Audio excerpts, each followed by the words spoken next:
तो 2026 में ही कल्कि का उदय होगा, लेकिन कल्कि का उदय, उनकी शक्तियों का उदय इस धरती पर नहीं होगा।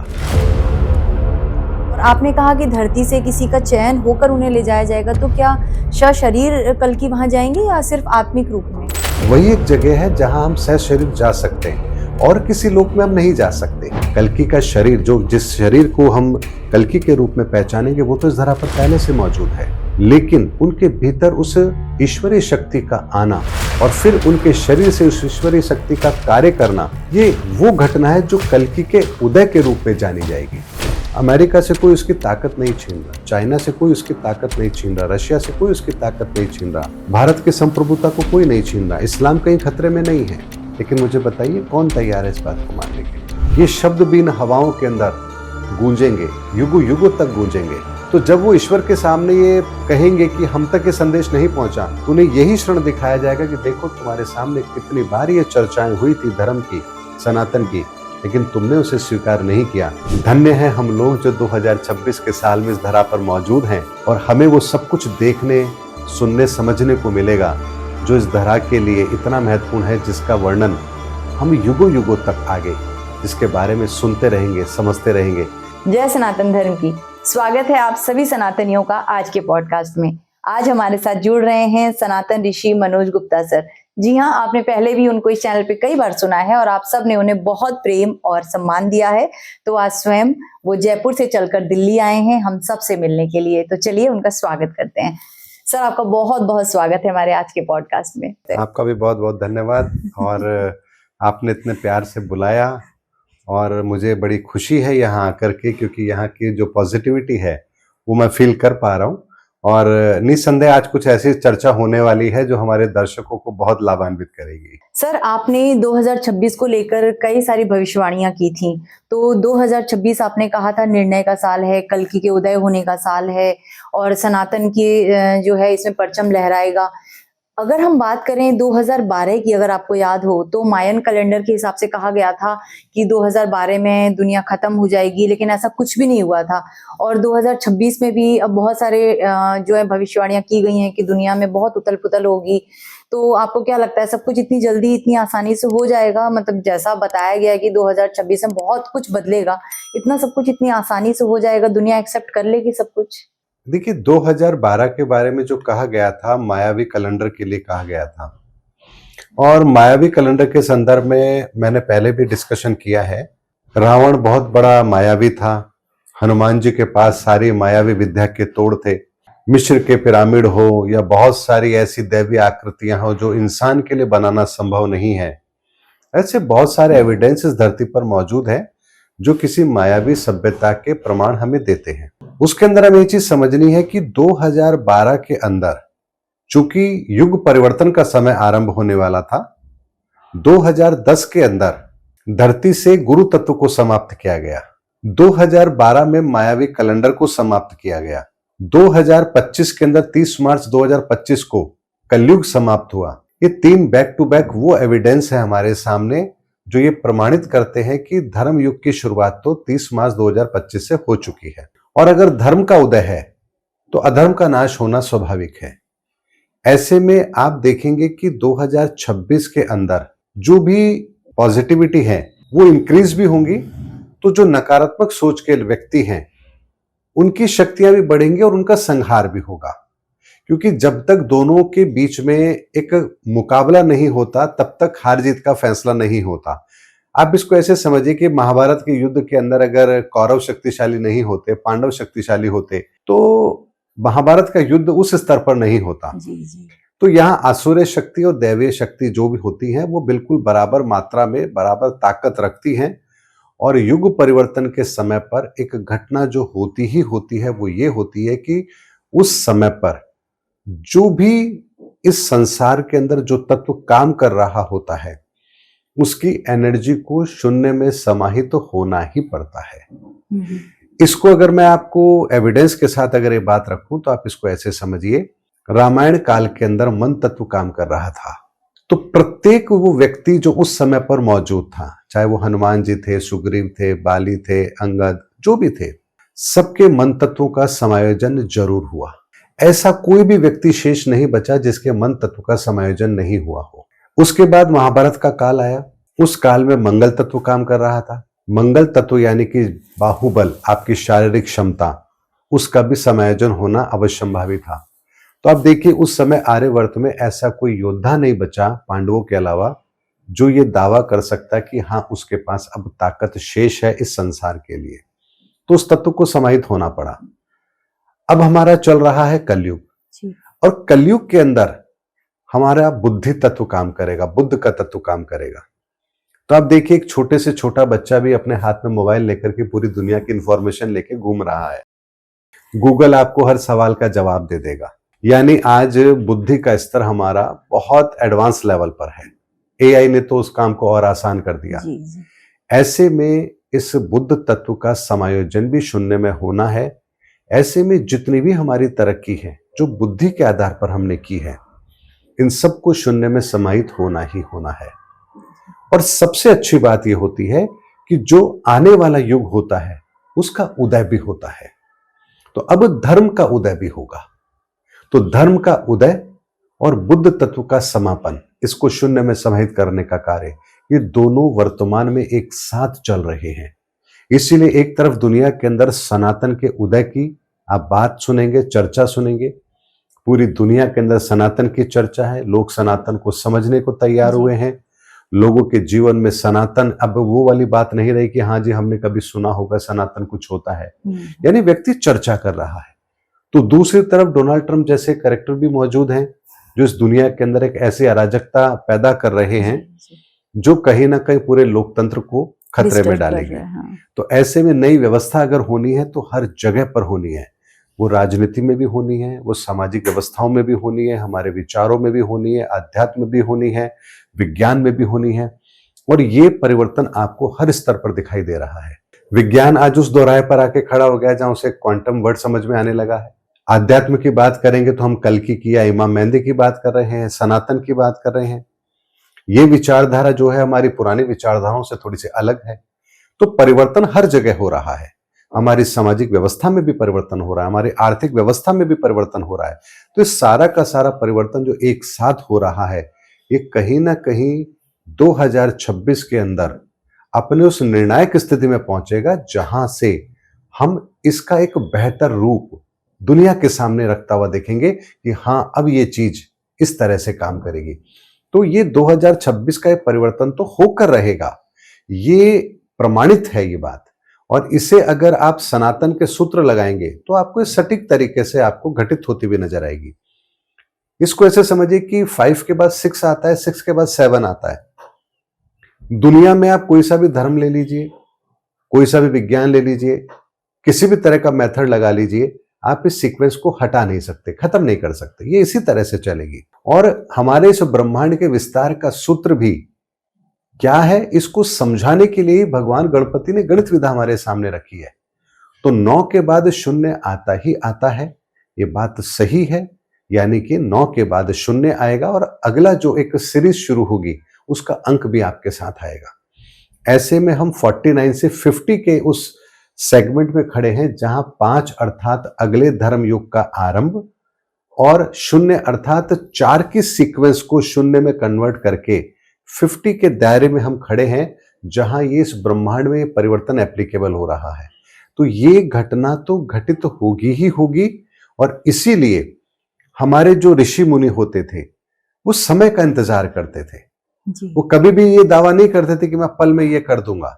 यानी भगवान राम को भी अगर धरा पर आकर के रावण का वध करना था तो नारद जी के द्वारा पहले उनको श्राप मिलता है कि वानरों के द्वारा ही आपकी जो है सारे कार्य पूर्ण होंगे, वो आपकी मदद करेंगे। तो अब देखिए कितने समय बाद में भगवान को इस धरा पर आना था राम के रूप में, लेकिन उसकी कार्य योजना कितने समय पहले बन गई।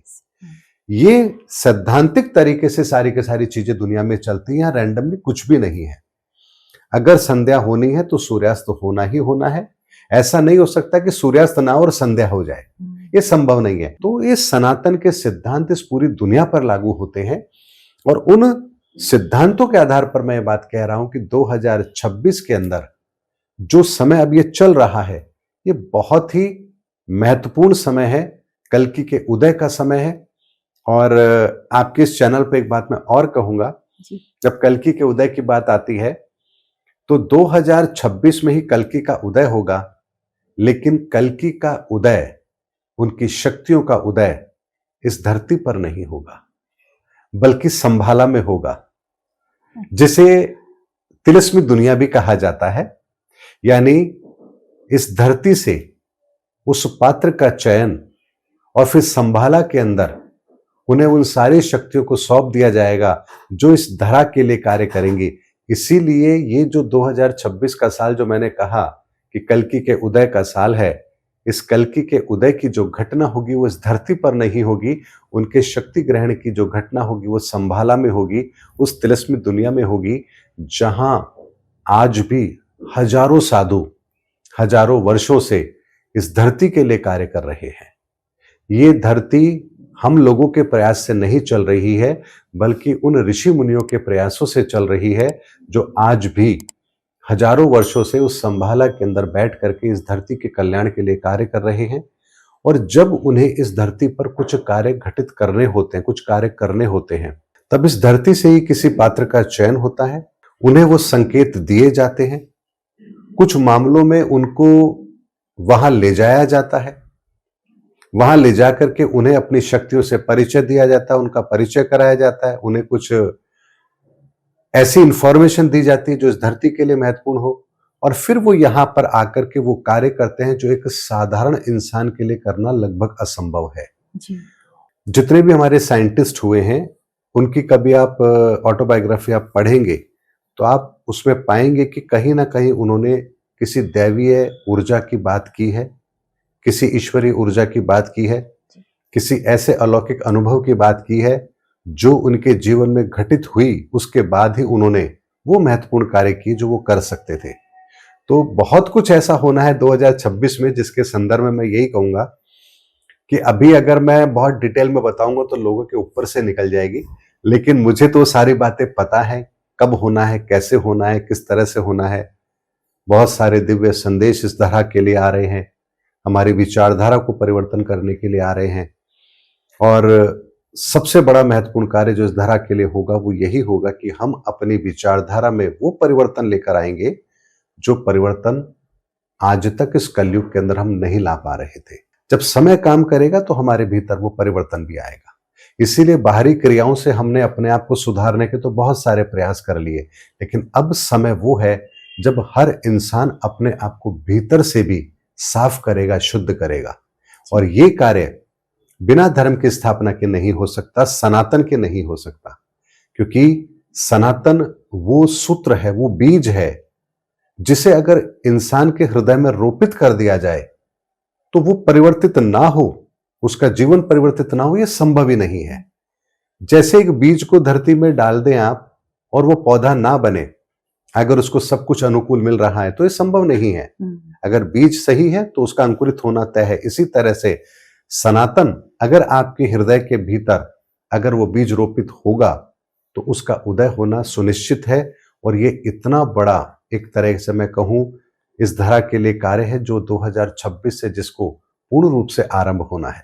इसीलिए 2026 का साल तो वो साल बन रहा है जिसके संदर्भ में मैं यही कहूंगा कि धन्य है हम लोग जो 2026 के साल में इस धरा पर मौजूद हैं, और हमें वो सब कुछ देखने, सुनने, समझने को मिलेगा जो इस धरा के लिए इतना महत्वपूर्ण है, जिसका वर्णन हम युगों युगों तक आगे जिसके बारे में सुनते रहेंगे, समझते रहेंगे। आप सोचिए कि काश वो दिन जब भगवान राम इस धरा पर थे और हम कहीं वानर बनकर के भी या गिलहरी बनकर के भी उस कार्य में सम्मिलित थे, तो अहो भाग्य हमारे।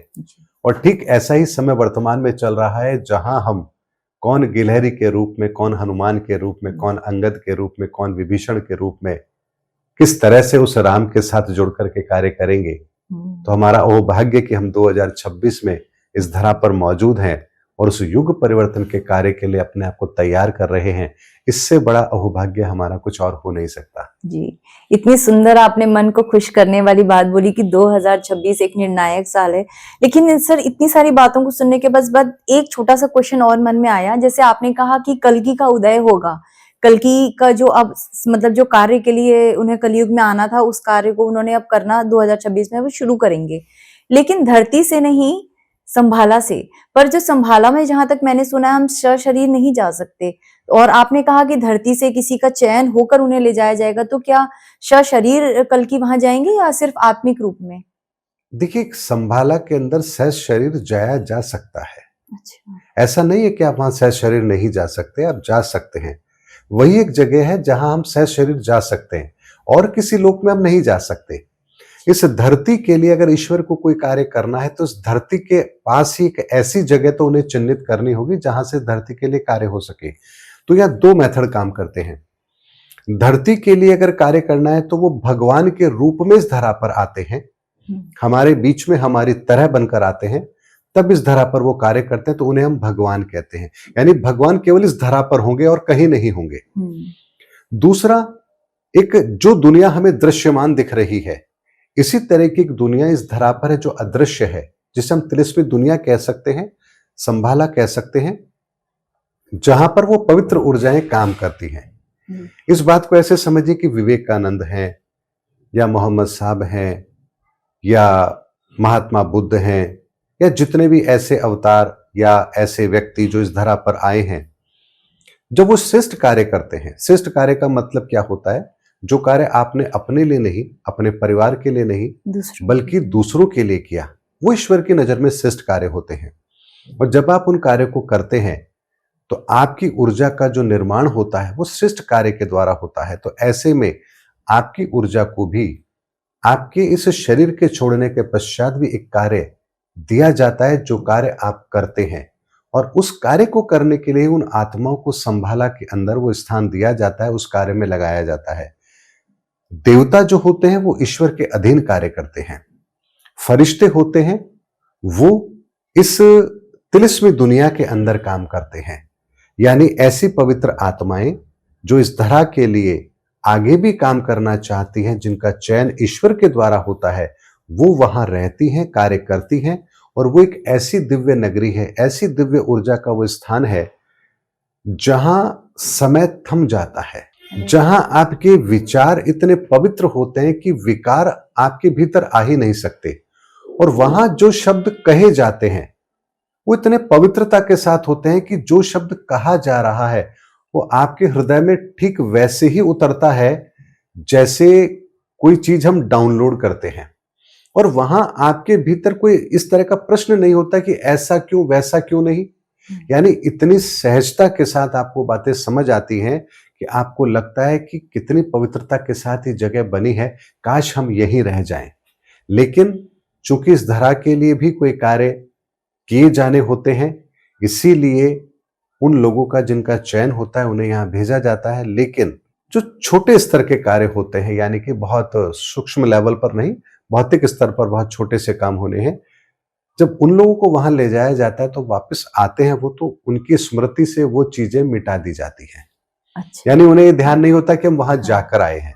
लेकिन जो बड़े कार्य होते हैं, जो महत्वपूर्ण कार्य होते हैं, जो ईश्वरीय कार्य होते हैं, दैवीय कार्य होते हैं, उन कार्यों को करने के लिए जिनका चयन होता है, उनका वहां से एक स्थायी संबंध बनता है। वो जब चाहे उस दुनिया से अपना संपर्क साध सकते हैं। ऐसे में जब हम कल्कि की बात करते हैं, कल्कि की शक्तियों की बात करते हैं, तो कल्कि को जो शक्तियां प्राप्त होंगी वो वहीं से होंगी। कल्कि के उदय का मतलब क्या? कल्कि का शरीर, जो जिस शरीर को हम कल्कि के रूप में पहचानेंगे, वो तो इस धरा पर पहले से मौजूद है, लेकिन उनके भीतर उस ईश्वरीय शक्ति का आना और फिर उनके शरीर से उस ईश्वरीय शक्ति का कार्य करना, ये वो घटना है जो कल्कि के उदय के रूप में जानी जाएगी। और ये कार्य वहां होगा, वहां से वो वापस यहां आकर के हमारे इस धरा पर हम लोगों के बीच में रह करके ही कार्य करेंगे। लेकिन तब उनके पास में क्या होगा? इस भौतिक संसार की भी सारी जानकारी होगी और उस दिव्य लोक की भी सारी जानकारी होगी। तो ऐसे में वो जब वो कार्य करेंगे तो उस कार्य में कहीं कोई संदेह हो, परिणाम ना आए, ये संभव ही नहीं है। और ये कार्य कोई साधारण व्यक्ति नहीं कर सकता। इसीलिए जो लोग अपने आप को कल्कि कह रहे हैं, उन्हें तो अभी ये भी नहीं पता कि कल्कि के उदय का प्रोसेस क्या है, वो कहाँ जाकर के किन चीजों को प्राप्त करेंगे, कैसे करेंगे। बहुत सारी चीजें ऑलरेडी यहाँ घटित हो चुकी हैं, बहुत सारी घटित होनी बाकी हैं, लेकिन हमारे दर्शकों को हमें उतना ही देना चाहिए जितना वो डाइजेस्ट कर सके। ओवरडोज कई बार प्रॉब्लम क्रिएट कर देती है। इसीलिए 2026 के साल में कल्कि के उदय के संदर्भ में इतना ही है कि कल्कि का उदय होगा, 2026 में होगा, लेकिन उनके उदय की घटना इस धरा पर ना होकर के संभाला जिसे कहते हैं, तिरस्मी दुनिया जिसे कहते हैं, उस जगह होगा। और चूंकि वो घटना इस धरती पर नहीं हो सकती, वो वहीं हो सकती है। दिव्यता उन स्थानों पर नहीं आती है जहां भौतिकवादी सोच की एक ऐसी गंदगी मौजूद हो जहां उस पवित्रता को ना आना हो। इसीलिए वो चेतना उस जगह पर जाकर के उस दिव्य रूप को, उन दिव्य ऊर्जाओं को, उन दिव्य शक्तियों को धारण करेगी और फिर इस धरा पर आकर के कार्य करेगी। और ये बहुत बड़ा चेंज होगा, बहुत बड़ा चेंज होगा, जो हमें स्पष्ट तौर पर दिखाई देगा। जो पवित्र आत्माएं होंगी वो जब उनके संपर्क में आएंगी तो उनको सहज इस चीज का एहसास होगा कि ये कौन है। और जो पवित्र आत्माएं नहीं होंगी उनके लिए वो फिर भी साधारण इंसान ही रहेंगे। जैसे राम को हनुमान जी ने पहचाना, विभीषण ने पहचाना, अंगद ने पहचाना, लेकिन रावण नहीं पहचान पाया। ठीक इसी तरह से होगा कि कल्कि जब अपनी शक्तियों को धारण करके इस धरा पर आएंगे तो दिव्य आत्माएं उन्हें अवश्य पहचान लेगी। और वो उनको जो संकेत मिलेगा वो स्वयं के अपने भीतर से लोगों को मिलेगा। उनको किसी दूसरे से पूछने की जरूरत नहीं है, प्रमाण लेने की जरूरत नहीं है। उनका हृदय अपने आप कहेगा कि हाँ, जो मेरे सामने खड़े हैं वही कल्कि हैं और मेरा उनसे मिलने का जो एक सपना था वो साकार हुआ है और अब मुझे उनके साथ मिल करके इस धरा के लिए कार्य करना है। तभी तो हम फिर गिलहरी या अंगद या हनुमान जो भी हमें रोल मिलेगा हम उस रोल को निभा पाएंगे। जी सर, आप इतने कॉन्फिडेंस के साथ इतनी सारी बातें बोलते हो और इतनी सत्य भी होती हैं। ऐसा नहीं है कि सिर्फ आप कह रहे हैं और हम उसको सुन रहे हैं। हमने कई चीजें 2025 में भी देखी आपके द्वारा कही गई जो हमें सत्य, और आपने कहा भी था कि 2026 में जैसे ही हम प्रवेश करेंगे बदलाव दिखने लगेंगे। तो हम जैसे ही 2026 में आए थे हमने देखा कि एक कंट्री के ऊपर अमेरिका का पूरी तरीके से कंट्रोल आ चुका है। तो ये तीसरे विश्व युद्ध की एकदम साफ चेतावनी दिखाई दे रही है और आपने ये पहले ही 25 में ही बता दिया था।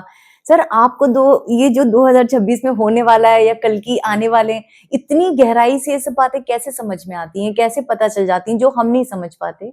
अगर मैं आपसे कहूं कि 2018 में ही मुझे पहला संकेत मिला था कि क्या होने वाला है, और उस समय पर बहुत सारे ऐसे प्रश्न थे जो मेरे मन में आए थे जिनका उत्तर मुझे चाहिए था।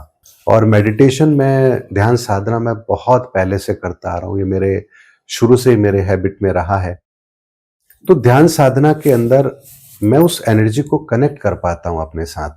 और फिर एक ऐसी स्टेज होती है जहां मैं उन वार्तालाप को सुन पाता हूं जो हो रही होती है, जहां सुनने वाला भी मैं होता हूं और कहने वाला भी मैं ही होता हूं। और वो इतनी पवित्रता के साथ और इतने गहरे शब्दों के अंदर वो चर्चाएं होती हैं जो सीधे हृदय में उतरती हैं और उसका भाव समझ आता है कि आखिर क्या होने वाला है। और इन चीजों को डिकोड करने की ताकत ये भगवान गणपति के द्वारा ही दी गई है ताकि वो बातें भी हमें समझ आए। जैसे हाल ही में अभी 1-2 दिन पहले मैंने अपने चैनल पर एक वीडियो डाला था जिसमें मैंने कहा था कि ऐश्वर्य और वैभव में क्या फर्क है। ईश्वर का वरदान होता है ऐश्वर्य, और जब हमें ईश्वर का वरदान ऐश्वर्य मिलता है तो हम यशस्वी बनते हैं, हमारे गुणों की गुणगान होते हैं। और इसीलिए हमारे बुजुर्ग हमें आशीर्वाद दिया करते थे, यशस्वी भवा। आपके भीतर वो चेतना ईश्वर के साथ कनेक्ट होती है, लेकिन अगर हमारे मति के ऊपर जो पर्दा है, अगर वो पर्दा नहीं होगा तभी हम अपनी मति की उन बातों को सुन पाएंगे। हमारी मति के ऊपर कौन से पर्दे डले हुए होते हैं? हमारे विकारों के।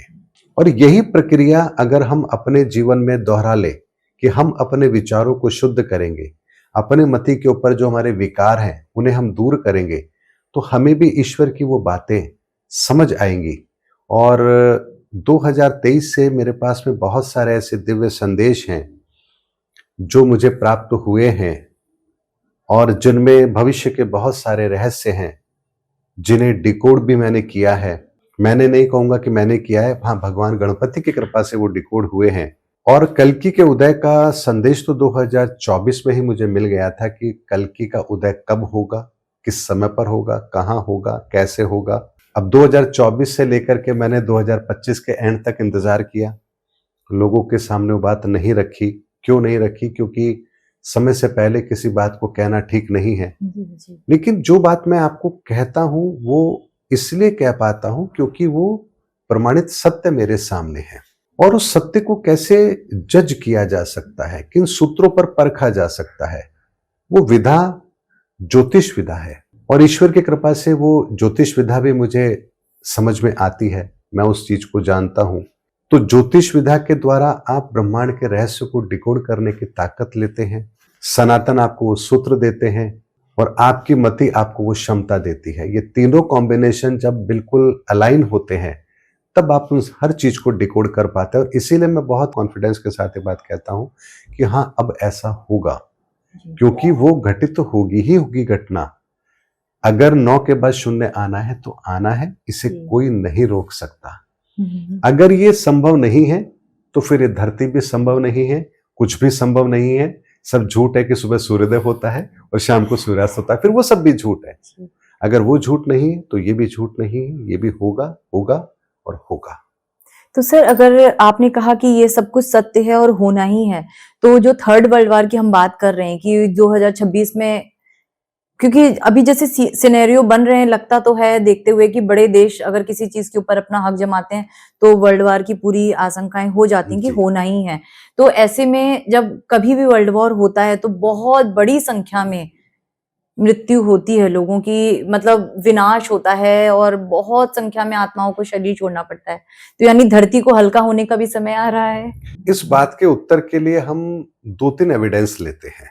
अगर रावण को ये समझ आ जाता है कि ये राम भगवान है और मुझे ये कृत्य नहीं करना चाहिए, मुझे माता सीता को सह सम्मान लौटा देना चाहिए, तो क्या रामायण का वो युद्ध होता? नहीं। तो केवल एक घटना ही तो होनी थी कि रावण की बुद्धि सही होनी थी, रावण मान जाता और युद्ध टल जाता। लेकिन ऐसा हुआ नहीं हुआ। दुर्योधन अगर 5 गांव देने के लिए तैयार हो जाता तो क्या महाभारत होती? नहीं होती। यानी अगर दुर्योधन केवल इस बात के लिए मान जाता कि हाँ 5 गांव दे देता हूं, क्या बिगड़ जाएगा मेरा? अगर आज दुनिया में जितने भी बड़े राष्ट्र अध्यक्ष हैं उनको ये समझ आ जाए कि मानवता सर्वोपरि है और हमें ये जो भौतिकवादी सोच की लड़ाई है ये हमें नहीं लड़नी चाहिए, केवल इतनी सी बात समझ आ जाए। अमेरिका से कोई उसकी ताकत नहीं छीन रहा, चाइना से कोई उसकी ताकत नहीं छीन रहा, रशिया से कोई उसकी ताकत नहीं छीन रहा, भारत की संप्रभुता को कोई नहीं छीन रहा, इस्लाम कहीं खतरे में नहीं है। लेकिन हम सिर्फ और सिर्फ अपनी सुरक्षा के लिए काम कर ले तो भी ये युद्ध टल जाएगा। लेकिन मुझे बताइए कौन तैयार है इस बात को मानने के लिए? कोई भी। क्या अमेरिका इस बात को मानने के लिए तैयार होगा कि उसे ये नहीं करना चाहिए? क्या कट्टरपंथी इस्लामिक सोच रखने वाले इस बात को मानने के लिए तैयार होंगे कि उन्हें लव जिहाद या ये जो गजवाए हिंद है ये नहीं करना चाहिए? नहीं मानेंगे वो। तो जब वो नहीं मानेंगे तो आप बताइए कि परिणामों के लिए दोषी कौन है? क्या प्रकृति दोषी है? नहीं। क्या ईश्वर दोषी है? या वो व्यक्ति दोषी है? सोच। बात आती है कि फिर तो वो व्यक्ति जिसकी सोच है वो प्रकृति से बड़ा हो गया। एक प्रश्न आता है ना, फिर तो दुर्योधन महान हो गया, ये देखो उसके कारण से पूरी महाभारत हुई। ऐसा भी नहीं है। युग परिवर्तन के समय में अगर सब चीज को शून्य में समाहित होना ही होना है तो वहां पर ईश्वर के द्वारा ऐसे पात्र का भी चयन होता है जो अपना वो रोल निभाता है। उस फिल्म को आप क्या कहेंगे जिसमें विलेन ना हो? तो इस धरती पर अगर पापी आत्मा नहीं होंगी तो पुण्य आत्माओं का परिचय कैसे होगा? इसको ऐसे समझिए कि अंधकार कहीं से आता नहीं है, वो विद्यमान रहता है। बस फर्क इतना सा है कि जब प्रकाश उदय होता है तो अंधकार स्वतः ही गायब हो जाता है और जैसे ही प्रकाश समाप्त होता है, प्रकाश की लौ कम होती है, अंधकार वापस से व्याप्त हो जाता है। तो हमारे भीतर जब वो ईश्वरीय चेतना, ईश्वर की वो ज्योत, वो जब मध्यम पड़ जाती है, धीरे पड़ जाती है, हम सनातन से दूर हो जाते हैं, धर्म से दूर हो जाते हैं, तब हमारे भीतर वो शैतानी सोच, वो नकारात्मक विचार वो हावी हो जाते हैं। और उनको मारने का केवल एक ही तरीका है और वो है अपने भीतर ईश्वरीय सोच को प्रकट करना, क्योंकि अंधेरा किसी हथियार से नहीं मारा जा सकता। अंधेरे को खत्म करने के लिए केवल और केवल प्रकाश चाहिए।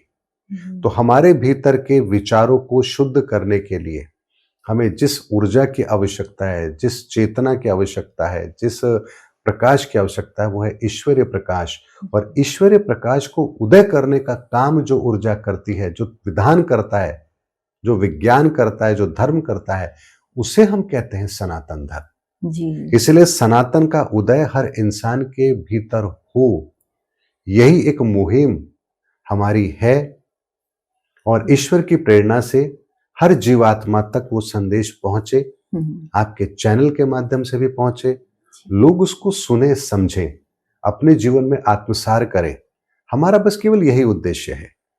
आपने, मुझे नहीं लगता कभी वीडियो ये सोचकर बनाया होगा कि इसमें व्यूज आएंगे तो हमें कुछ पब्लिसिटी मिलेगी, या मैंने कभी किसी चैनल पर जाकर के कोई अगर पॉडकास्ट बनाया है तो कभी ये नहीं सोचा कि हाँ, एक मैसेज है, एक प्लेटफॉर्म पर हम दे रहे हैं, आपकी एक अपनी ऑडियंस है, उन तक भी वो अगर सत्य का संदेश पहुंच रहा है तो हमने अपना कार्य कर लिया। हमने अपना उद्देश्य जो था, हमारी पवित्र भावना थी, हमने उसके अनुसार कार्य किया। अब इसका फल क्या होगा ये हमें नहीं सोचना, ये ईश्वर के हाथ में है। अगर हमारे विचारों से किसी एक व्यक्ति के जीवन में भी परिवर्तन आ गया तो समझ लीजिए हमने वो कार्य कर लिया जिस कार्य को करने के लिए हम इस धरा पर आए थे। जी। तो इससे बड़ा और पवित्र कार्य क्या होगा? जी। आपने जैसे कहा था ना सर कि अभी सनातन जो है, यूथ जितने हैं वो सनातन की तरफ जा रहे हैं, सनातन उदय हो रहा है। इसका मैंने अभी रिसेंट एग्जांपल देखा कि जो नया साल था 31 दिसंबर की रात, जनरली लोग जाते हैं क्लब में, पब में, वो डिस्को विस्को। अब मैंने पहली बार उस दिन न्यूज में देखा, एक कंसेप्ट था भक्ति क्लबिंग। उसमें क्या था ना, पूरी रात भगवान के भजन कीर्तन गाने भगवान से जुड़े हुए बजते रहे, और जितने यूथ थे अपने, कई तो अपने पेरेंट्स को लेकर आए और कई अपने मतलब यंग कॉलेज के बच्चे आए और झूम झूम कर, नाच नाच कर कीर्तन गा रहे थे पूरी रात। उन्होंने 31 दिसंबर की रात भगवान के रस में बिताई है। बहुत अच्छी बात है। देखिए, ये एक तरीके से उनके भीतर हल चल रहा है। किसी भी बीज को रोपित करने से पहले भूमि को तैयार किया जाता है। तो जो सनातन की चर्चा पूरी दुनिया में हो रही है, एक तरीके से सनातन का हल चल रहा है। अभी तक लोगों को ये समझ नहीं आया है कि सनातन है क्या, लेकिन उन्हें लगता है कि ईश्वर के प्रति कोई गहरी आस्था है सनातन की वजह से, जो उन्हें वहां से कनेक्ट कर रही है। तो अगर उनको इतना भी समझ में आ रहा है और वो उस रास्ते पर चल पड़े हैं, तो उनके हृदय के भीतर वो हल तो चल रहा है जहां वो बीज रोपित किया जा सकता है। तो अगर किसी का इंटरेस्ट उस जगह पर हो रहा है, वो उस दिशा में भी अपना काम कर रहा है, समझ पा रहा है, चीजों को देख पा रहा है, और फिर उसके सामने जब वो सनातन का सत्य आएगा तो उसको कितनी देर लगेगी उसको स्वीकार करने में? बिल्कुल भी नहीं, बिल्कुल भी नहीं लगेगी। तो ये कार्य प्रकृति अपने स्तर पर कर रही है, हवाएं अपने स्तर पर कार्य करती हैं। आज हम जो बैठ करके चर्चा कर रहे हैं, ये शब्द भी इन हवाओं के अंदर गूंजेंगे, युगों युगों तक गूंजेंगे। तो कितनी अच्छी बात है कि हम ऐसी चर्चा कर रहे हैं जो इस धरती के लिए बेहतर है, लोगों के लिए बेहतर है। और विज्ञान भी इस बात को प्रमाणित करता है कि हम जो शब्द कहते हैं ये कभी ब्रह्मांड में नष्ट नहीं होते, युगों युगों तक ये ट्रैवल करते हैं, फ्रीक्वेंसी ट्रैवल करती है।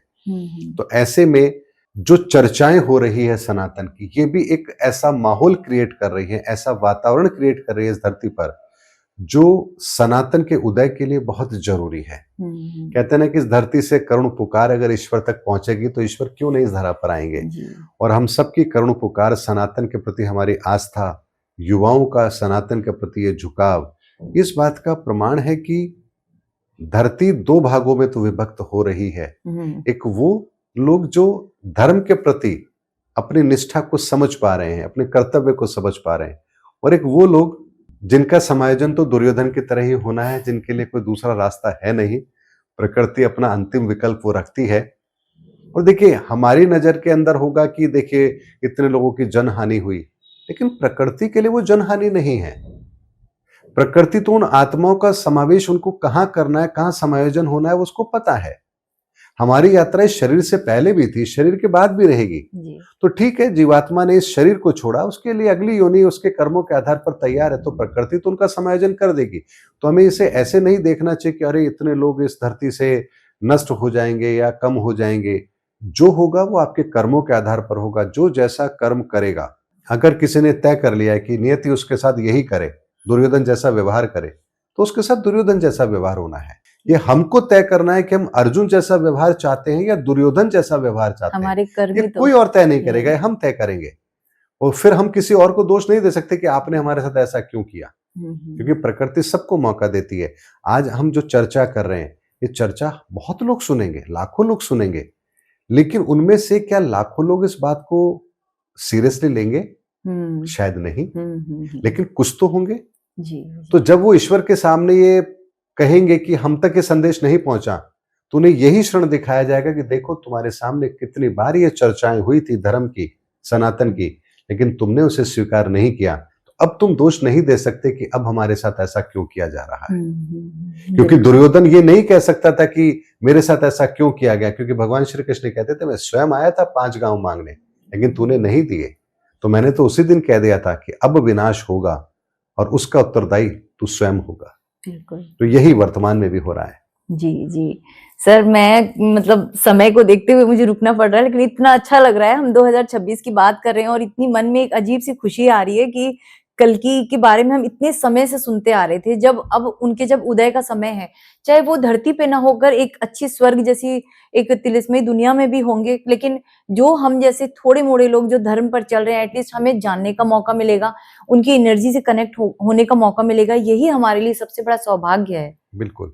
और देखिए एक बात मैं आपको और यहाँ पर कहना चाहूंगा कि संत अच्युतानंद दास जी हो या नास्त्रदमस हो, जो भी ऐसे महान वक्ता हुए हैं, महान ऋषि हुए हैं, महान योगी हुए हैं, वो सब अपना संबंध उस संभाला से बनाए हुए थे। ऐसा नहीं है, हाँ हो सकता है नास्त्रदमस को ना पता हो कि उन्हें वहां ले जाया गया, उन्हें उन शक्तियों से नवाजा गया, बाद में उनकी स्मृति से वो चीज मिटा दी गई हो, लेकिन एक योग्यता उनको दे दी गई हो। लेकिन संत अच्युतानंद दास जी समझते थे। तो इस बात की चर्चा तो 500 साल पहले हो चुकी थी कि 500 साल बाद क्या होना है। जी जी जी। तो सोचिए कि फिर सब कुछ तो पहले से ही निर्धारित है। तो जब सब कुछ पहले से निर्धारित है, तो यहां पर फिर पाप और पुण्य का खेल क्यों चलता है, लोगों के मन में एक प्रश्न आएगा। इस धरती का विज्ञान ऐसे ही काम करता है। युग के अंत में इस तरह की घटना होती ही होती है। चूंकि हर ऊर्जा का समावेश होना है, इसीलिए पुण्य आत्माएं, पुण्य ऊर्जाएं, पवित्र ऊर्जाएं, उनको भी संग्रहित किया जाता है अवतार के रूप में। तो पापी लोगों की चेतना जो होती है, पाप कर्म होते हैं, उनको भी संचित करके रावण जैसा एक किरदार रखा जाता है, ताकि इन दोनों ऊर्जाओं का बेहतर समावेश हो सके और अगले युग की तैयारी हो सके। क्योंकि इस धरती पर जो भी चीज है वो नश्वर है, तो ऊर्जाओं का रूपांतरण भी अनिवार्य है। ऐसा नहीं हो सकता कि लगातार एक ही तरह की ऊर्जा इस धरा पर हमेशा मौजूद रहे, क्योंकि इस धरती का एक नियम है, एक सिद्धांत है कि यहाँ हर चीज नश्वर है। तो भौतिक वस्तुओं का नाश होता है और ऊर्जाओं का रूपांतरण होता है। इसीलिए ऊर्जाओं का रूपांतरण आने वाले सालों में कब होगा, कैसे होगा, इसका पहले से ही पूरा लेखा जोखा तैयार कर लिया जाता है और उसके आधार पर कब कौन सा कार्य करना है, ऋषि मुनियों के द्वारा वो कार्य पहले ही कर लिया जाता है। 500 साल पहले अगर कोई बात कही गई तभी तो आज हम विश्वास कर पा रहे हैं। अगर वो नहीं कही गई होती तो आज हम विश्वास नहीं करते। लेकिन आज हमारे पास अविश्वास करने का कोई भी ऐसा प्रमाण नहीं है कि हम विश्वास ना करें। तो ईश्वर अपना कार्य इतनी बेहतर तरीके से करते हैं कि भविष्य में क्या होगा ये उनके द्वारा पहले से निर्धारित है और उसी प्रक्रिया के तहत होता है। और हर चीज इस धरती की नियम के अनुसार है, नियम के विपरीत यहां कुछ भी होता ही नहीं है। प्रत्येक कण भी, इस ब्रह्मांड का प्रत्येक कण भी एक नियम के तहत संचालित होता है। इसीलिए एटम पार्टिकल है, उसके भीतर की भी एक दुनिया है, उसमें भी इलेक्ट्रॉन है, उसमें भी वो ऊर्जा है। वो ऊर्जा कैसे संचालित होती है, विज्ञान आज तक इस बात को नहीं समझ पा रहा है।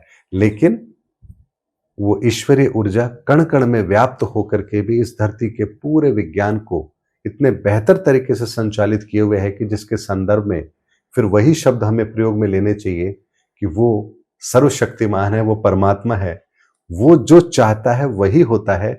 हमारी कोई हैसियत नहीं कि हम जो चाहे वो हो। इसलिए हमें अपनी इच्छा ना रखते हुए ईश्वर की इच्छा में अपनी इच्छा को शामिल कर लेना चाहिए और यही सर्वोत्तम मार्ग है हमारे जीवन के अंदर अपने कष्टों से पार पाने का और सद्गति को प्राप्त करने का। जी जी, बहुत बहुत सुंदर आपने ज्ञान दिया। आपके द्वारा जो परमात्मा ज्ञान इस धरती पर दे रहे हैं, आप जैसे लोग, क्योंकि हमने हमेशा जो है ना ऋषि मुनियों को वो देखा कि वो लंबी दाढ़ी वाले और धोती पहन के जटाओं वाले, लेकिन आज भी ऋषि हैं, बस वो एक मॉडर्न फॉर्म में है, लेकिन ज्ञान सेम वही है जो उन्होंने दिया था अपने समय पे, जो आज आप दे रहे हैं।